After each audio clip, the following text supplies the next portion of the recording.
Assalamualaikum warahmatullahi wabarakatuh. Perkenalkan kami dari kelompok 1. saya Muhammad Raditya Ramadhani Nainggolan. Saya Ahmad Ghazali. Tahukah kamu bahwa Indonesia punya banyak sekali kekayaan alam? Salah satunya lingkungan lahan basah. Baik, lingkungan lahan basah, menurut Konvensi Ramsar, lahan basah adalah wilayah yang selalu tergenang atau basah, baik secara alami maupun buatan, permanen atau sementara dengan air tawar, payau, atau asin. Nah, teman-teman, lahan basah sangat penting karena menjadi habitat tumbuhan dan satwa, pengendali banjir, penyimpan air, dan penyerap karbon yang besar. Assalamualaikum teman-teman, perkenalkan saya San Firdaus dan teman saya. Saya Rizky Masidik dan di sini kita akan bahas tentang karakteristik lahan basah. Nah, betul banget teman-teman. Selanjutnya kami akan membahas tentang apa itu karakteristik dari lahan basah.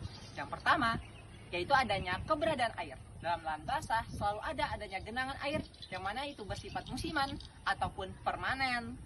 Iya, airnya bisa berasal dari sungai, hujan, atau bahkan pasang surut laut. Misalnya rawa lebak di Kalimantan yang tergenang saat musim hujan dan surut saat kemarau. Karakteristik yang kedua yaitu adanya tanah khusus yang disebut dengan tanah hidrik, yang mana sifat-sifatnya seperti miskin kaya dengan oksigen, warnanya gelap, dan jenuh dengan air. Nah, makanya banyak lahan basah yang berupa gambut. Gambut ini juga penyimpan karbon yang sangat besar. Karakteristik yang ketiga yaitu adanya vegetasi spesifik, yang mana adanya tumbuhan yang dapat hidup dalam lahan basah seperti padan rawa, mangrove di pesisir, dan juga eceng gondok. Nah, selain itu lahan basah juga kaya dengan biodiversitas. Banyak ikan, burung air, bahkan hewan langka hidup di sana. Nah, jadi itu adalah karakteristik dari lahan basah. Benar, makanya lahan basah penting banget untuk kita jaga karena fungsinya sebagai penyimpan air, menjaga banjir, dan habitat alami. Sekian presentasi dari kami tentang lahan basah. Terima kasih. Dadah. Halo, perkenalkan nama saya Anyar Teguh Songko. Nama saya Fabio Gerard Marcelo Raja Gubuk. Jadi kami di sini akan menjelaskan mengapa lahan basah sangat penting dalam konteks hukum. Tonton terus ya. Nah, kita tahu bahwa di Kalimantan, Pulau Banjarmasin dikenal sebagai kota seribu sungai. Artinya, sebagian besar wilayahnya merupakan ekosistem lahan basah.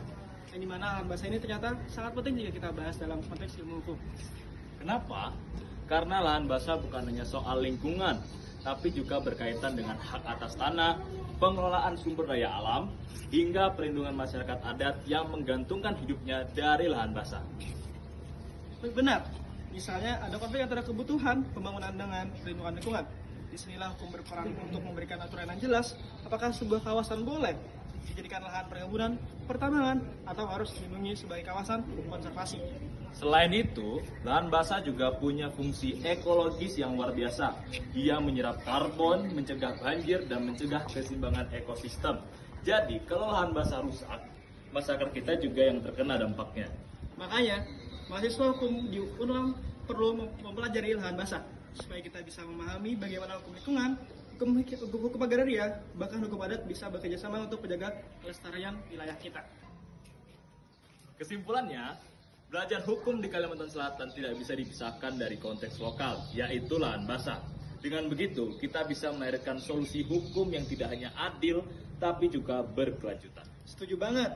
Jadi mari kita jaga lahan basah, bukan hanya demi lingkungan, tapi juga demi kepastian hukum dan masa depan generasi kita. Halo, perkenalkan nama saya Kantata Celestia Putri.